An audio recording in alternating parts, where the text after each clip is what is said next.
All right, here with Billy Roper, Adairsville High School head coach since 2013, ABCA High School Rules Committee member. Billy, thanks for jumping on with me.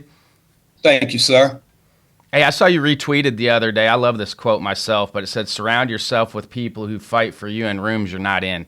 What does that mean to you? Yes, sir. That's something, after 29 years, we worry about so much about the X's and O's, but sometimes, I'm just real big about putting people around me that's going to fight for me when I'm not around, because as far as my assistants and things like that, when we're out in the public, I'm going to fight for you. And I just want people around me that's going to fight for me. How long did it take you to figure that piece out? Oh, now, this, I was fortunate. I was a defensive coordinator and a head coach at 27, head baseball coach at 27. You're at the top of the food chain. You think you know it all, you know this and that, and then it doesn't take too long to figure out that you really don't know as much as you thought you did. So, over the years, I've gotten better about trying to surround myself with people that are my friends. We're in the battle together. I feel like if we can get along off the field, when bullets gets flying on the field, things will go a lot smoother. Was Newton your first opportunity to coach? Yes, sir. Well, no, it was my third year of teaching, but out of college, I played baseball at Shorter College in Rome, Georgia. My first teaching job was at a school in Lindale, Georgia called Pepperell High School. I really enjoyed there, but I was coaching football, basketball, and track. I wasn't really involved in baseball. So after 1 year, I left there and went to Woodstock High School in Woodstock, Georgia, helped open that school, stayed there 2 years. Then a position opened up at Newton High School in Covington. I was there as an assistant for 1 year. The head coach left, and I got the job after 6 years of teaching. So I became a head baseball coach after 6 years and a defensive coordinator after 5 years. So that wasn't the plan for you to get into coaching coming out of Shorter? Yes, sir. I knew I wanted to coach, and I wanted to coach baseball, but I was coaching three sports, and neither was baseball. Yep. So at Woodstock, they had a baseball opening, and a football opening, and I jumped on it. And I've coached football for 28 years. I've coached baseball for 29 years. This is the first year I haven't coached football because I have a freshman at Dartmouth. So I wasn't able to go ahead and travel and watch him. So I dropped football. Yeah, how's your son doing at Dartmouth? Oh man, he's doing good. We get the little, we text in the morning, text at night. They're really keeping them busy. They're keeping them busy, and he's we got him the heated jacket, the heated socks, did all that. I mean, he's probably seen more snow in a month than he's seen in his whole life, but he seems to be enjoying it. How was the recruiting process for him? It was slow in the early process. He was just getting small offers and this and that, and then I think it might have been Penn or Harvard got on him. And then once that opened, all the Ivy Leagues started coming. At first we were kind of frustrated that, we're thinking, gosh, we got to get Hope to be able to afford this in Georgia. But once the Ivy Leagues came and the military people started coming, it's like it opened up for them, so it was wild. And it seems like Dartmouth's on a pretty good run here, aren't they, for football? Oh, man, they're doing good. We had an unfortunate, with Coach Stevens, passing to Coach Stevens. We really enjoyed meeting him. And obviously he, that was one of the reasons Chris chose them, was because of Coach Stevens. But it worked out. Coach McCorkle, who's the head coach now, he was Chris's recruiting coordinator. So that familiarity was still good and everything worked out, but it was awesome. And your other sons are playing sports also? Yes, sir. My oldest son played baseball at Truett McConnell College in Cleveland, Georgia, which is where I played. Back then it was JUCO. Out of high school, I went to Truett McConnell 2 years, and I transferred to Shorter. So he has my namesake, and he also followed me there. So that was awesome. How was it coaching your sons in high school? Oh, man, it was stressful. Let me say that. It was awesome, but it was stressful. I learned what not to do with my first one that made it smoother for my second one. And this year it's kind of weird. Now I look back, it's the first year in 9 years I haven't had a son on the team. So it's different. But, there's that stress of, you're harder on them because you don't want people to think that you're, showing favoritism. But I probably cut my older son a year short because I should have played him earlier, but I didn't because, I didn't want it to seem like I was playing, my son. So I learned that with my second one, that if my assistants say he needs to be in there and he's the best, he needs to be in there. Yeah, that's where you got to rely on your assistants, don't you? Exactly. Yeah, because I've said that multiple times. We did father and son episodes, and I've said it multiple times. They either have to be one of your best players or never see the field for political Exactly. reasons. And my wife, she did a good job of keeping me even ground, reminding me, even though, they are my player, they're also my son, so the dinner table, early on was chaotic, but as we got better and she kept me where I needed to be when I was at home, reminding me that I am dad and not coach at home. Yeah, I'm glad I played for my dad in college and not in high school because I didn't have to go home if I didn't want to. So I think that would have been a lot more stressful as a high school player than a college player because you never had to go home if you didn't want to. Exactly. Who instilled your love of baseball? Oh man, I think it's just family. My family, I can remember my early ages of staying with my granddad. He'd go work out in the garden, then we throw ball, and it's, I'm 53, I was born in 71. The stories of my family, in the deep South, not being able to participate in things due because of the way society was, it drove me to maybe play for them also. Them getting a chance to see my dad and my mom seeing their child, be able to do things that they wasn't able to do. That drove me.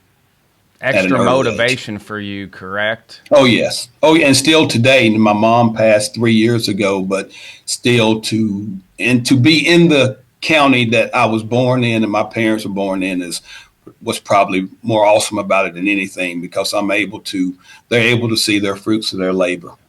Does that still drive you then to this day? I mean, as a black, we don't have too many black head coaches. Does that still drive you to this day? Yes, sir. And obviously with it being Black History Month, and what's crazy is I'm an African-American coach in a predominantly white town, but it's my hometown. So they know me. And like right now, the last 8 years, we've only had one African-American on the team, and it was my son. Now, it's just me. But it's never what I love about this place and this home. And if they fire me tomorrow, I'm not leaving. This is home, but it's just, I know I'm an African-American, but no one points it out. We're just baseball. I mean, this town is awesome. It's family, everybody. When you go to the gas station, everybody. It's just brotherhood. And that's what I love so much about this community. What drew you to take the assistant job? You've been a head coach at Newton for a while. What drew you to be an assistant at Adairsville? Well, we were about 3 hours away from my parents. My wife's parents are in Rome. My parents live in a small town in Fairmount. It's just they were getting older and they were traveling the roads. And I have the only grandkids. I'm the youngest of 3 boys, and I'm the only one with grandkids. It was more based on a family reason than me leaving Newton. I was not unhappy or anything. I just wanted to get back closer to family. So I don't know if in 2008, that's when the market crashed and everything. I was driving from Covington to Acworth. I took a job at North Cobb High School with Tom Callahan, great friend of mine, for a year, not knowing I was going to get back home. That's how the good Lord took care of me. But I drove from Covington to Acworth every day for a year. And then a job at my high school opened up as an assistant football and assistant baseball, and I jumped on it to get back home.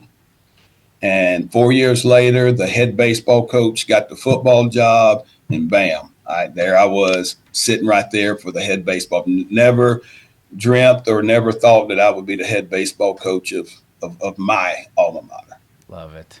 How good is the high school talent in the state of Georgia?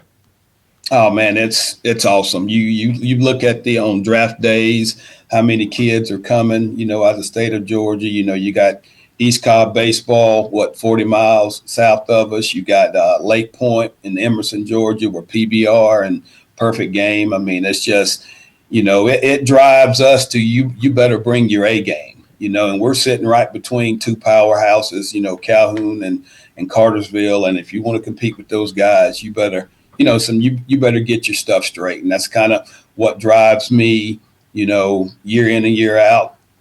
Some years talent's there, some years talent's not, but you gotta find a way to stay on the field with teams like that. Yeah, I was going to ask you that, with PBR and PG being right there, have you seen the talent improve, or has the talent always been really good? I've always felt like the state of Georgia has always been really good, but do you feel like it's improved just because of the amount of tournaments that are played there in the summertime? Talent's always been there, but what Lake Point allows you to do is to go there and see it. I mean, you hear about the kids that's in South Georgia, you hear about the kids that's in other areas, but now you're able to go down to Lake Point, and I'm 25 minutes from Lake Point. You can go down there and just sit all day and just be amazed at the talent that comes through there, and now the last 4 years we've been hosting our field host for Lake Point during the summer. So we're able. It's a lot of work, but it's a way of earning some fundraiser money. But it allows us to see some of the talent at our place.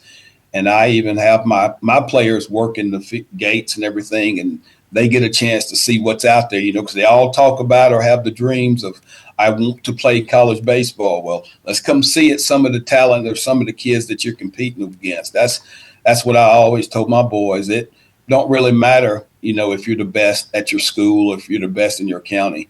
How do you match up with kids that's in California, that's Texas, things like that? Do you have a feeder program? You have young? Yes, sir. We have a middle school program, 6th, 7th, and 8th grade, and I'm fortunate enough. I have an assistant. The head coach of my middle school is Chris Harden, and he was my assistant for 6 years. Then he went down to the middle school, just to get that experience. And I'm just fortunate because he's able to, to instill the same principles that we instill up here. It's kind of like when they leave 8th and 9th, we just keep rolling. That transition is a lot smoother having someone that's been with you. Do you think that helps with participation then, because they are feeding into you and they know you and they kind of know the system a little bit? Yes, sir. I mean, it's kind of like, in Georgia, I mean, obviously we started practice January the 15th. It's cold, it's rainy. You don't get as many practices. That familiarity that they have coming from the middle school and the same terminology, it helps us when we do get on the field. We can get going and not really have to, we teach, but they have a familiarity of what's going on. We say first and thirds. They have at least an idea of what we're doing. We talk about base running. They have an idea, and we don't have to spend that time that we don't have teaching. We can just get rolling. And those Aspen research numbers came out that we talked about at the convention, where I felt like it was a positive, because from 8 to 12 we have just as many kids playing baseball. I think we're right behind basketball. But do you feel like that's a way to increase participation from the big field, is for high schools to create feeder programs coming in? Yes, sir, without a doubt. I mean, I think you start building that. I'd say it. We're Tigers, building that. I want to be a Tiger. Like when I grew up, I didn't go to Adairsville Elementary, but I went to a feeder elementary school. But we knew what we wanted to be, a Tiger. That's all I can remember is 5th, 6th, 7th grade wanting to be a Tiger. And I feel like as long as kids see that and want to be that, they'll stay with you. But you have kids that come and go and this and that. But I think those are the ones that are, not born into or bred into Adairsville High School. You got kids that parents went to school here, grandparents went to school here. They're not leaving, regardless of what's going on. And I think that's very important, especially when you can build that in 6th, 7th, 8th grade, to say, hang in there. If things get tough, still hang in there. It's going to get better.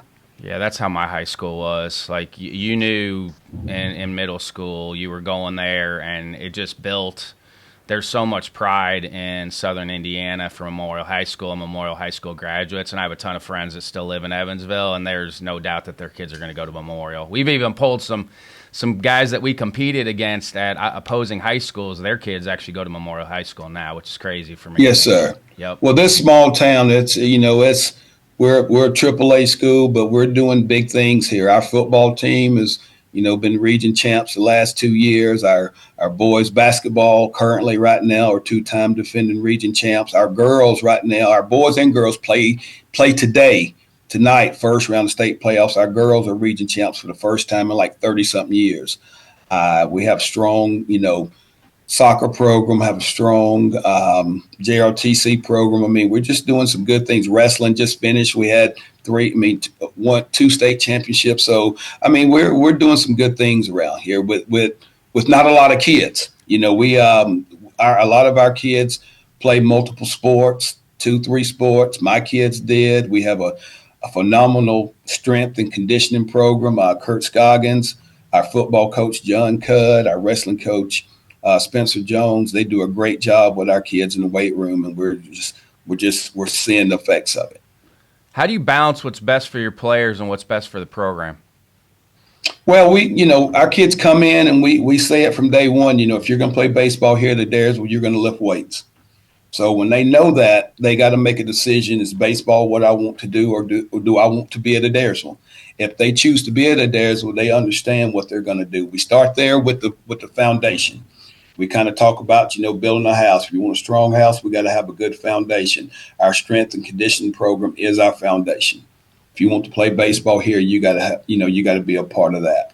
Then we start getting into, obviously with baseball, you got to watch and stretch and bands and do that. We talk about that and stuff. But, I think everything that we do here at Adairsville, especially with baseball, is learning how to compete, learning how to challenge yourself, because that's what baseball is. You're dealing with – baseball is a game of failures. You're going to fail.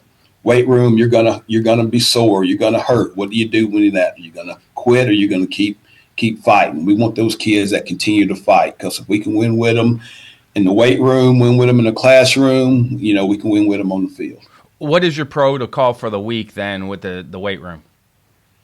Well, we work 5 days a week, with Wednesday being more of a kind of a, stretching, conditioning day. But I think like Mondays, we squat. Tuesdays, we're upper body. Wednesday, we're more of a wide day where we're doing the auxiliary lifts. Thursday, we power clean. Fridays, we call it beach day. We're kind of just, feeling good about ourselves. But, now I love it.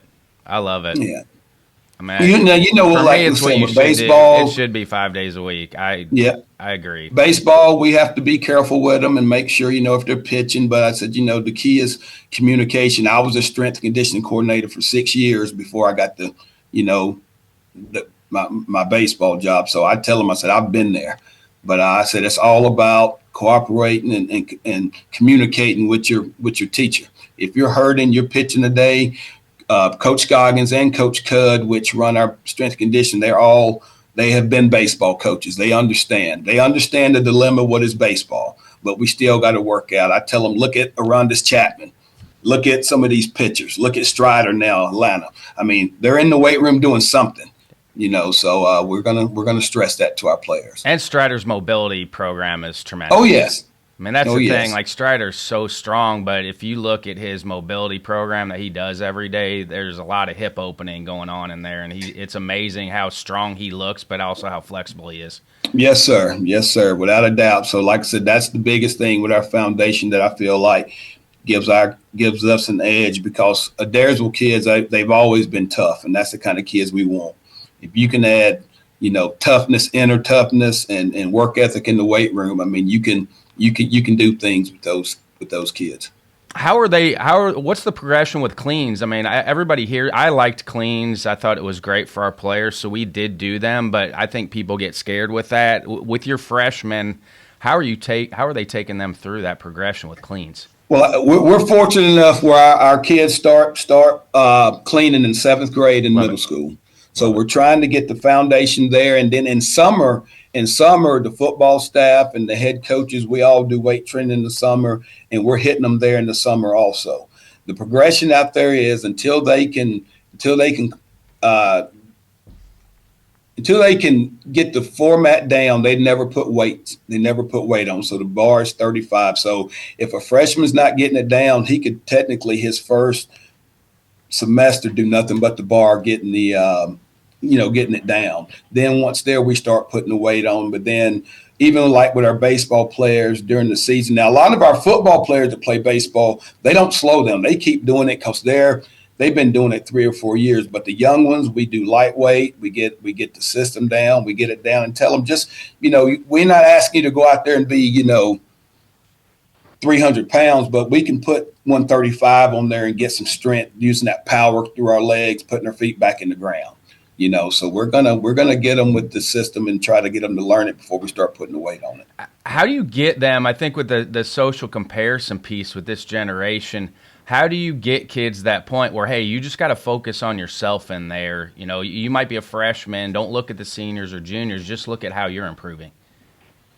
Well, I would like to say, I would like to think it's easy, but you've been around high school kids. You've been around 13, 14, 15, 16. There's so many distractions now. There's so many distractions. We try to, when they come in the weight room, the cell phones don't come in. They go in the box. We try to take out all the distractions. We try to put them in groups, put them in racks with people that's equal to their weight. But we also want to put them with people that's going to push them. Because, with males, a lot of times is they're seeing somebody else do something and they're wanting to try to do it, but we have to taper them back till they learn it. So, we really structure their weight. We watch the weight. We try to, you're going to have injuries in the weight room, but we try to help limit those injuries by watching them. In every one of our weight training classes, we have 2 instructors in there. There's not one. Our weight room can handle about 75 to 80, athletes working out. So those guys are going around and they do a very good job of trying to limit injuries. But in order to limit injuries, the young men got to know what they're doing. And we do a very good job of that. Like I said, there in the summer, our coaches are here in the summer.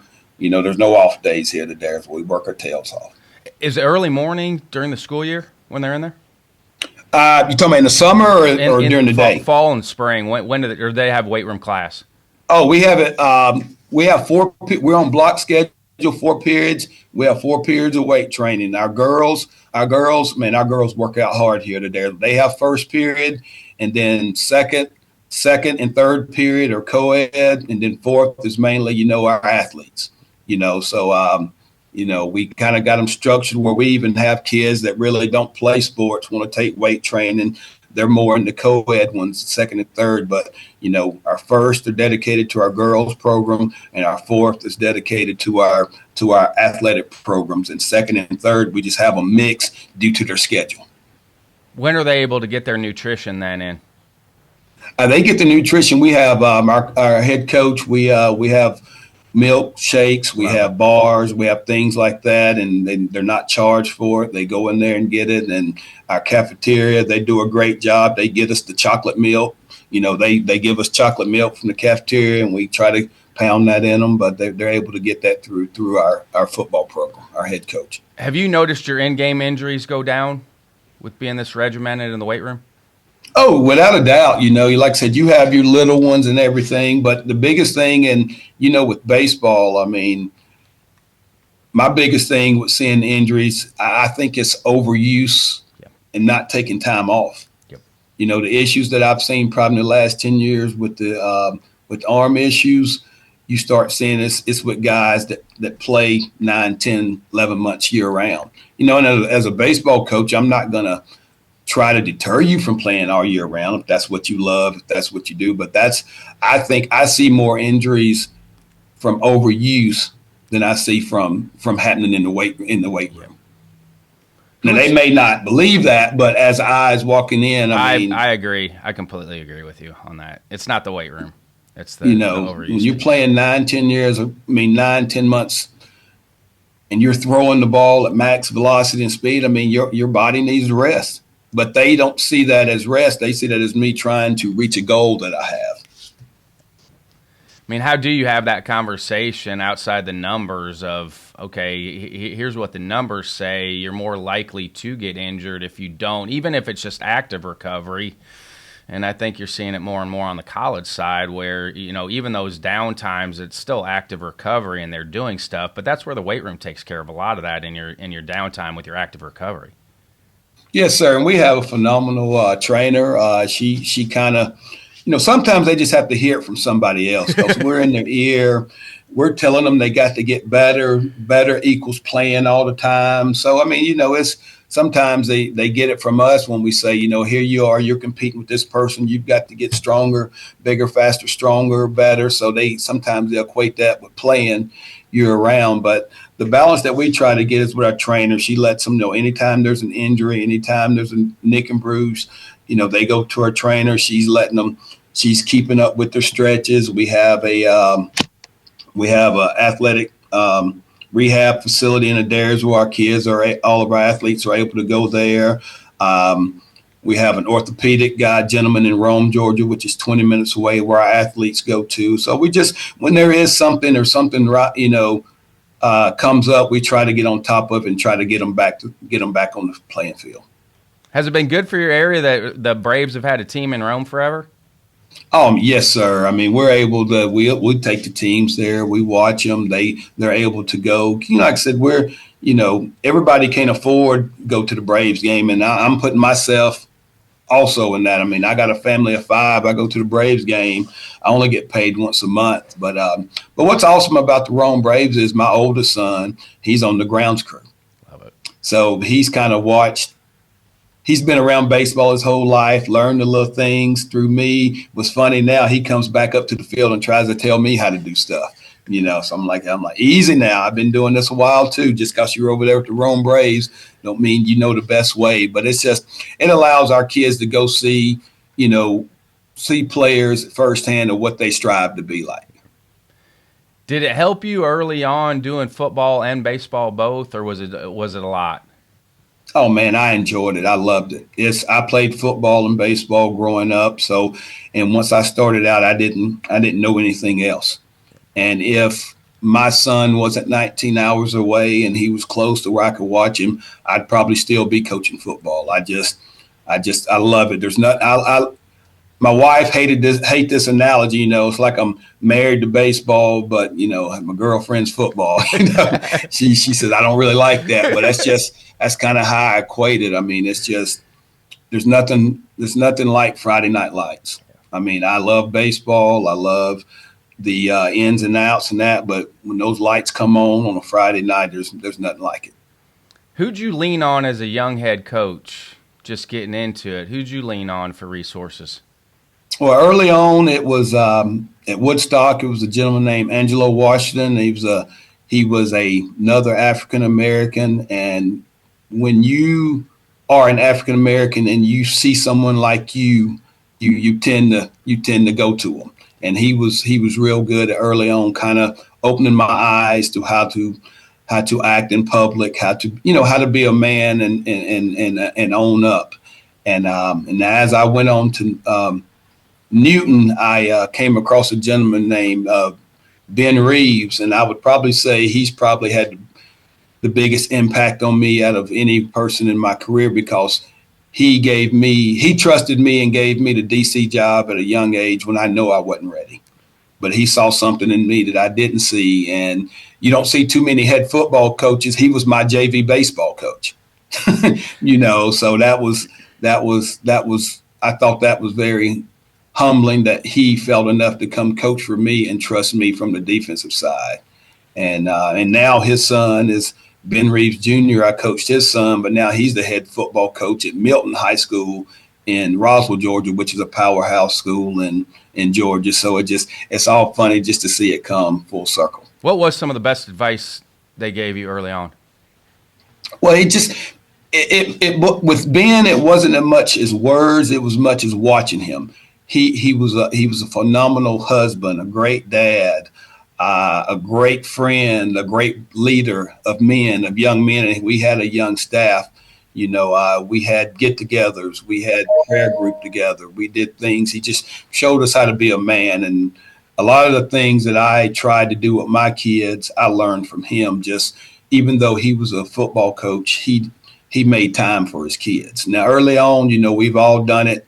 got to cut grass in the summer, this and that. My kids, my wife was phenomenal in our early years because she basically, we joked she was a single mom with 2 kids because dad did football and baseball. But when I was home, I want to think I was a better dad because of me watching Coach Reeves and how he dealt with his family. Have you ever gotten bad advice? Oh, yes. You try to, and when I say bad advice, I mean, like, you go to clinics, you go to this and that, and you try to do what the big schools do. You need to do this, you need to do that. And then you go back and try and you realize, I'm not like that school. Our place is special. This is unique. We need to, do what's best for us. I think that's the biggest thing I had as a young age. You go to clinics, you go this, you try to just pick up everything and take everything back. And this is what we're going to do. And, what works good for, somewhere else isn't what works good for us back home. Yeah, and I don't necessarily consider it bad advice. It's just their situation and experience are different than yours. Like, I think that's what everybody. I don't think anybody's ever trying to give anybody bad advice. They're just giving advice, but then you have to, as a human, figure out if their situation and experience is the same as yours, because it's probably not. So that's where you have to take everything with a grain of salt. Yes, but just as someone telling me bad advice, I have. In my coaching life, I've had a sheltered coaching life because I've been at 5 different schools, but 2 of my schools, I've been there 20 years. Yep. So I've been fortunate enough to be around the same group of people for a long time. So the people that were around me that I took advice from, I trusted them. What are some things you've added from a practice planning standpoint over the years? Well, I'll say this second stint as a head coach, because I was head coach, then I was an assistant for 6 years, then I got back to being a head coach. I want to think I'm a better coach now because I went back to being an assistant and saw the things that I wanted to make sure. I knew the things that irked me as a head coach that my assistants wasn't able to do, so I tried to be better at those little things to make my head coach's job easier. But probably better this second time is practice organization. The head coach that was here at Adairsville before I got at Eric Bishop, by far probably one of the most organized gentlemen I've ever been around. And some of the practice plans and some of the things he instituted are some of the things that we still do today. I had my system. I liked doing what I did. But when I got the head coach at Adairsville, I felt like it was more about the kids than it was me. So I just kept doing what he was doing and slowly brought some of the things and tweaked some of the things that I like doing. And I felt like that made the transition a lot easier. But I would like to say that I definitely practice organization is what I think I've brought to make myself a better coach the second time. Did it allow you to take a little bit of a breather then, going back to being an assistant? Oh yes. And I would like to say I caught up being a better dad with my 2 boys, because at that time they were in the 3rd grade and probably pre-K. I was able to be a better dad because the stresses of the head coach or being up there as much, I didn't have to, because he allowed me to go to the rec games. My head coach allowed me to go to the rec games to see my kids. He allowed me, if mom couldn't pick them up, he allowed me to leave to go pick them up. And that is still some of the things that I try to do now as a head coach with my assistants. When those family things arise, don't feel bad about asking me, because family first. If you're not happy with your family, I can't expect you to come out here and be the best version of yourself for me. Yeah, if I had a chance to go back and do it again, I'd be better. It was hard for me to turn off work. Oh, it was for, yes. My wife is sir. a saint. Amy's a saint. That's a cool thing with my job now is I'm able to spend more time with my kids as they become young adults. So I've probably had more experience with my son, especially here in the last 3 years, than I did his first, 18 years of life. Well, I still have a 10-year-old, so I am. You get a redo. Definitely That's awesome. You get a redo. Definitely a better dad for him and being home and being around. I know sometimes he wish I wasn't home, but he's funny. I got 3 boys, 20, 23, 19, and 10, and they're all special in special in their own ways. I did get in a good conversation the other day with somebody about this topic though too. It's like, okay, like, you know, I think we all turned out to be pretty good, you know, and I think that's the balancing act as a parent. It's like, okay, I think my parents did a great job with raising me and my brother. We also had a lot of autonomy back in the old days to kind of do whatever you wanted. And so it's one of those things as a parent, it's like, okay, I'm pretty self-sufficient because I was allowed to do a lot of things for myself. And is that necessarily a bad thing? You know, and I think we got in a really good conversation about it because I'm like, hey, you turned out pretty successful. Yes, sir. So it's one of those things as a parent, it's like that juggling act. It's like, okay, I want to be involved for them, but I also want them to grow and become adults. You know, because I feel like my kids are on top of things pretty good for 21 and 18. So yeah. it's well, I was just driven, you know, both my parents, you know, both high school dropouts due to reasons. You know, my mom dropped out in 11th grade because they were sharecroppers. They had to go work. My dad, his dad passed away, so he had to drop out and become a man. Yeah. So a lot of the things that drove me was, you know, my parents and a lack of the things my parents was able to do. You know, and like I tell my kids, I said, y'all got you got your hands full, you know, but then my son goes to Ivy League. I can't top that, you know, so he taught me, you know, so, but, you know, we just trying to just, you know, we call it in our family trying to change our stars. You know, we want to, want it better for them. Like that's my hope. Better for them. When I'm talking to young coaches too, like I talk about my path and all the sacrifices, but I'm like, I don't want that for anybody else behind me. Like I don't want people to have to sleep in their office or get plasma to coach. Like I want it better for the next generation of coaches. Just like as a parent, you want it better for your kids, you know, and hopefully those small improvements, then it just keeps raising everything up. Well, what's funny is the older they get, you start seeing some of your mannerisms come out in them. You know, like my oldest son, you know, he's artistic. He likes doing things with his hand, but you see him all of a sudden having an interest in field maintenance. Never would have thought that, you know, but you start seeing them, they see what you're doing and they watch you a lot more than you think they are. Yeah. So my goal with my young men was, you know, to teach them how to be, you know, good men. Hopefully, you know, they see me treat their mother the way you need to treat women that way when they're married. You know, they treat them the right way and just, you know, be a good role model. Obviously, I'm dad, but I wanted to give them or set an example for them that they'll have something to go by. Hey, you talked about, you know, field rentals for the summer and fundraising that way. What other fundraising do you all do?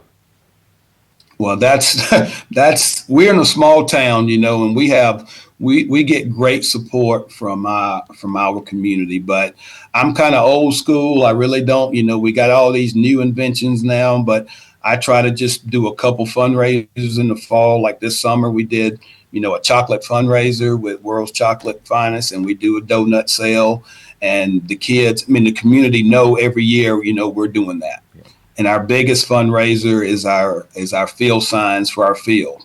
You know, every participant in the program has to sell 3 field signs, or they, you know, donate money to the program, because I try to give, when I do fundraising, I try to give my parents an opportunity to fundraise it, or if you don't want to fundraise it, you know, you can pay it if you want to. But I do not believe in saying you'd have to pay $800 to play baseball at Adairsville High School. Yeah. If I was coming up and the coach said you had to pay so much money to play, I wouldn't have been able to play baseball. And I don't believe in, you know, doing that with parents. So everything we do, we'll allow them a chance to fundraise it. But if they choose to pay, they're more than welcome to pay. How much contact do you have with your parents during the year? I am, you know, I send them reminds and I send them emails. I communicate with them as much as I can. Any information that I want to give them, I send them two venues, you know, one by email, one by, you know, our remind. But I would like to say that, you know, my parents know that we have an open door policy. You can talk to them about anything except playing time. We will not talk about playing time, but we will talk about anything. For instance, like yesterday, we had a JV game. I kept the gate. so I got to talk to every parent that came in, and they couldn't believe that the head coach was out there keeping the gate. I said, we got to do what it is to make the program runs. Our gate pays for our umpires. Well, I'll do whatever it takes. But I'd like to say that the parents feel comfortable that they can talk to me, if there's anything going on outside of playing time. I think a lot of it just being accessible like that, like taking the gate, like that makes you accessible to them.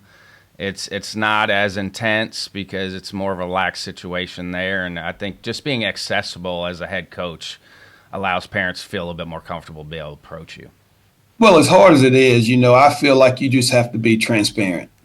When a parent wants to talk to you, I found out, when I was younger, I really didn't know how to handle it. But now you just got to be honest. And as bad as it hurts or not, if they know you're being honest with them, and if they know you're treating their kids, the way that they want your kids to be treated, I think they'll trust you. Because at the end of the day, they just want to know. They just want to know the truth. Don't sugarcoat it. Just be transparent.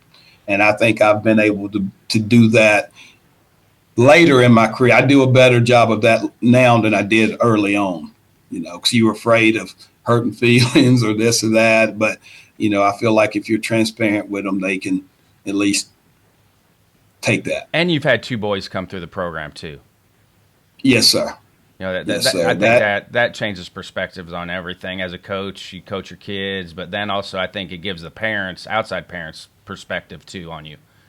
Well, and that's, I've had parents, ask me why we do these things with fundraisers, and I say, whether you think it's a good idea or bad idea or whatever it is, I'm paying the same thing you do. I'm doing the same thing you're doing because I have a kid in the program also. So even if it's a bad idea I came up with, I'm involved also. If it's funds, as the head coach, you just need the funds. You really don't care how you get it, but you need to know. And if you got things that have been helping you meet your end, that's the things I stay with. I'm hard to change because I get scared if I change. Well, you don't want it to else, not work. That's the scary thing with fundraising is if you do something, you spend all this time and it doesn't work, then it's like, okay, I wasted all this time trying to do Yes, sir. Yes, sir. How does state playoffs work in Georgia? Basically, 4 teams from each region. 4 teams from each region, then obviously 1, 2, 3, and 4 seed. But next year, I don't quite understand it, but I need to. Next year, it's going to start going into the playoffs. The seedings are going to be on the playoff, on the power rankings. Okay. So that's going to change, who you schedule. Do you schedule higher classifications? Because the higher the classifications, the higher the power ranking. Who made the playoffs the year before? So it's going to be different. I'm kind of learning about it, but it's you're going to lose a lot of your local rivalries because you're going to have to schedule people that either were in the playoffs the year before or higher classifications to make sure that if you are in the playoffs, you're not that 4 seed.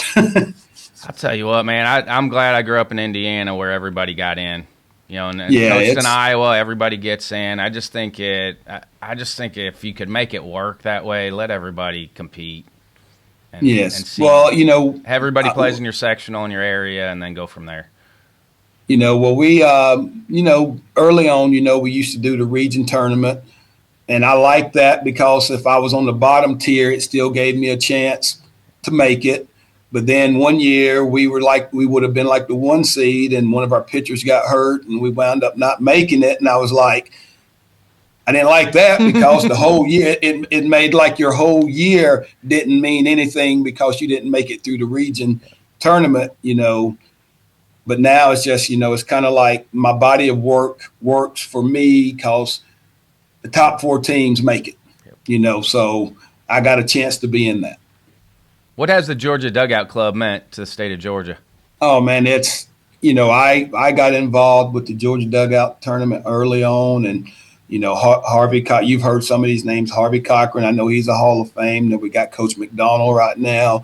Those are the guys, this is year 29 for me. They were my age or younger when I was breaking in. I can't tell you how much knowledge I learned as a young coach. And then they threw onto us. It used to be the BCA, now the ABCA getting involved. There's bigger baseball, not bigger baseball because Georgia's pretty big in baseball, but there's more out there. Get out there and see, learn what other people are doing around the other states and see other people like you. And I'm still in awe of when I come to or when I go to a clinic like Dallas, when you see so many coaches from different areas that have that have the same thing in common with you, and that's the love of baseball. I mean, for you were a high school parent, for high school parents or youth coaches, what would you like to see from players coming into the program that maybe they don't have before they get to you? I think the love for your school and the love for the game. And what I mean by that is you have the days are changing with social media. They're seeing so much other stuff out there. It's easy to become an I person. I want this. I want that. I need people I want we people. I want Adairsville to be successful, and you still can be successful and get what you want. But I want people that's going to put Adairsville first and love the community and love the school like I do, and then still get what you want on the back end, because if you're good enough, people are going to find you. Yeah, and that's the benefit of social media now. Like, if you're good, people are going to know who you are. Like, you don't have to help it. They're going to know. Yes, sir. Do you have a fail forward moment? Do you have something you thought was going to set you back, but looking back now, it helped you move forward? Well, when I left Newton, I was unsure. I was getting tugged. My heart was getting tugged about getting back closer to my parents, doing this and that. But I was like, I've built a program, a respectable program. I'm giving it all up. And I didn't know what was on the backside for me. But who would have ever known that I would be back home in my hometown, being the head baseball coach at my alma mater? So I would probably say that's the biggest. I'm a big podcast person, the pivot, they talk about, the biggest pivot in your life. I mean, I would say that's my biggest pivot is, trusting in your faith and knowing that he's going to take care of me and my family and put us in a better position. And I never would have thought that I would have been back home working under a great administration, the principal, the staff. I feel like I'm the luckiest man alive. I couldn't ask for a better situation, a better place to be than where I'm at. What were some of the other stories that your parents talked about? I mean, both sharecroppers, that for me, obviously being a white male, didn't have to deal with any of that. What were some of their stories that they used to talk about? Well, from day one, I was taught, we're not going to use who we are or what we are as a crutch. I mean, the world is how it is. We're not going to use that as a crutch. If you want anything in life, you're going to have to fight for it. I can still remember riding around town with my mom, and she would say, we couldn't go in that front door. We couldn't go in here. And that just baffled me. But being born in 71, we were just on the back end of it, but never knew it. You never knew about it, but just being told things like that, like my dad. I enjoyed playing golf, but I didn't play because I couldn't play because I had to be a caddy. They wouldn't let us play. Now, late 90s, early 2000s, we got my dad a golf set, and he started playing golf with us, and that was awesome. But being told those stories of things that you were not allowed to do because of the color of your skin, it shaped me more than it hurt me. I'm not bitter, I'm not angry, but I'm like, I'm going to prove you I can do this. I can do this. I want to. If you can leave the door open, if you can crack it, I'm going to bust the door down, and that's kind of been my philosophy. I was the second of my parents' families, from 11 on my dad, 12 on my mom. I have my administration degree. I could go into administration if I want to. I've had it for like 15 years. All that was for my mom and for my dad. I remember I had gotten my specialist at Lincoln Memorial in Kentucky to graduation. I wasn't going to go because it was too far. My kids were little, and my mom called me and said, "Yes, you are." And I was like, "Mom, I don't want to go. I'm a miss practice." And she was like, and this has stuck with me a long time. She said, "If you graduate, I graduate." And that just blew me away. I'm getting chills right now. I love it. She was like, "Yes, you're going, because if you graduate, I graduate." Thinking back to how things were for them, in the 50s and 60s and 70s, it's just that has pushed me, and it still pushes me to today. And we added demographics when you sign up for ABCA membership now, and it's been really cool to kind of see the demographic numbers jump up for us, because I think we're up to like 13 or 14% minorities now that are members, and so that's grown exponentially. I think the diversity committee has done a really good job, and that's been gratifying for me. When you walk around our convention now, it did not look like when I first got into it, 28 years ago. So mostly white males running around, and now you see a little bit of everything, which is good, which means we're growing in the right direction. Well, and that's one of my mottos, or one of the things I teach with my boys, and I even teach with my players. Even though they're not African Americans, we want to make the uncomfortable comfortable. Yep. I was taking my master's class, and I had a teacher that came. He made me stand up. I was the only African American in the master's class. He was like, he heard of a slogan, the higher I strive to be, the lesser of me I see. But he said, make the uncomfortable, instead of taking that and letting that drive you in an anger way. Let that be your motivation, and make the uncomfortable comfortable. And that's something I've tried to do. And like I said, in my community, I am a minority. In my school, I am a minority, but you would never know it. They treat me with the utmost respect, and I think that becomes because I treat them with the utmost respect.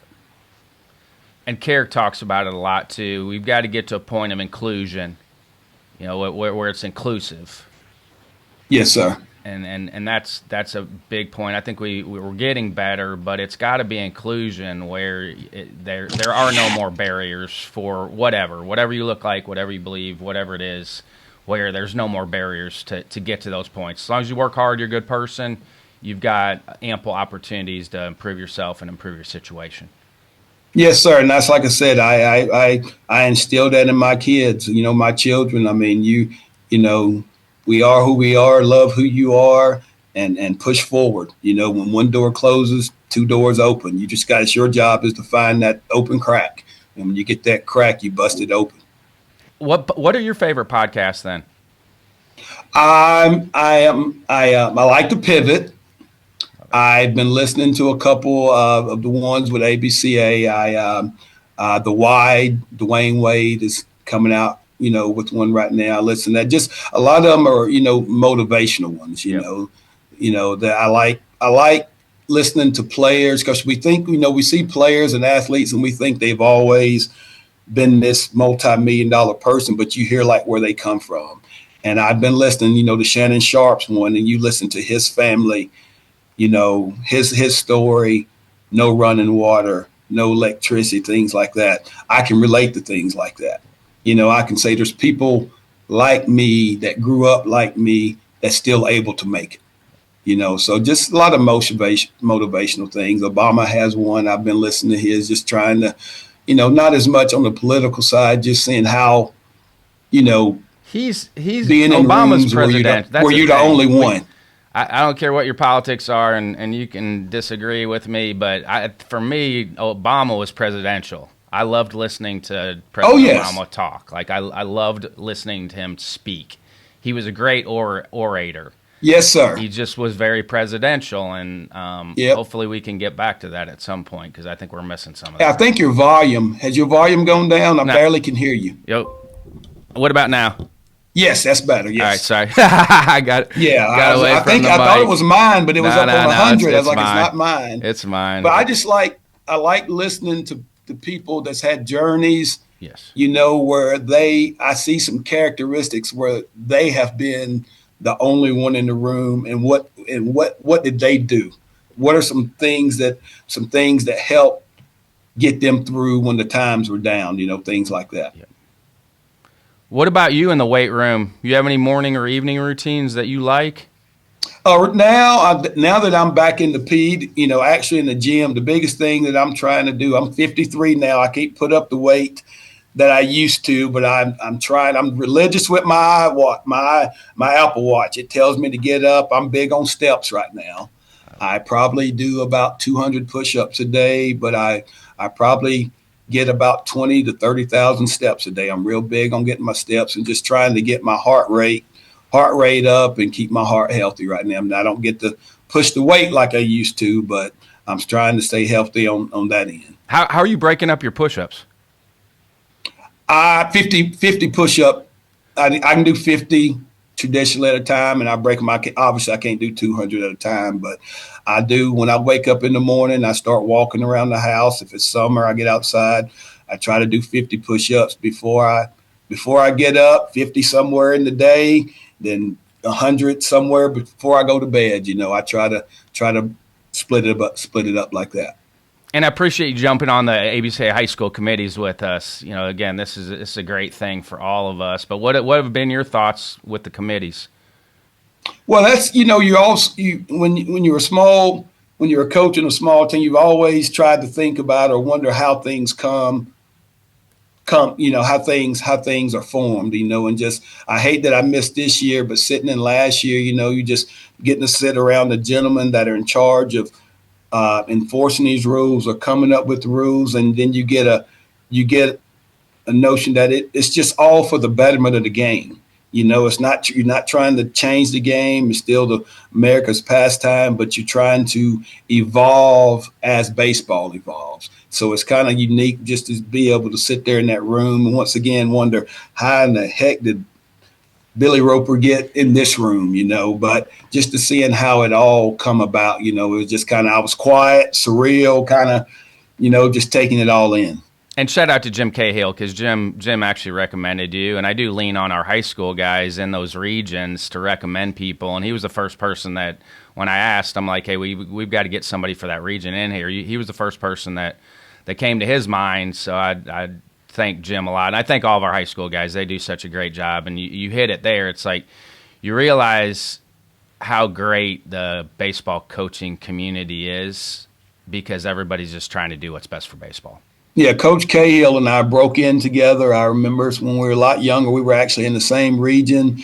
And then you talk about how does the Georgia Dugout Club, obviously we see each other there every year. We still cordial, and speak. And, it's all, you always wonder, you want to be respected with your peers. And for Coach to be able to recommend me that was awesome, and I still see Coach McDonald. I'll see him, at the ABCA, he'll speak, all those guys that just the fact that they know me and they respect me enough to be cordial and ask me how my boy's doing and stuff like that. I can't ask for anything better. It's just icing on the cake. What are some final thoughts before I let you go? Man, this is all so surreal,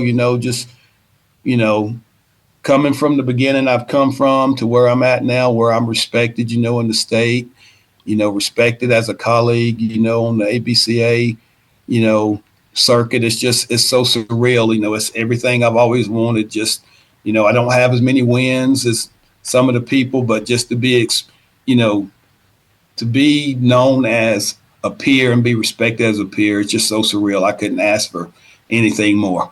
Yeah, but that speaks to volumes of what you're doing. I was in situations like that. The wins and losses aren't always going to be there, but coaches know that, and they see that. Like, I don't think as a coach you always realize people see that stuff. So it's not always about the wins and losses because everybody knows everybody's situation's different, where that's where you have respect to your peers. Like, okay, they know your situation. They know how good a job you're doing, and that's the most important thing. Yes, sir. And like I said, before we end, I just like to give a shout out to my beautiful wife, Tamara Roper, my oldest son, BJ Roper, Chris Roper, my middle one, and my youngest, Trey Roper, because they're my rock and they're my inspiration. Everything I'm doing is somehow it's going to come back to them. And I just appreciate them being there with me and, accepting my faults and loving me regardless. But it's a good ride, and it's still a good ride. I'm not going anywhere, but I couldn't have done it without them. Bailey, thanks for your time, man. Good luck with the rest of the season. Thank you, sir.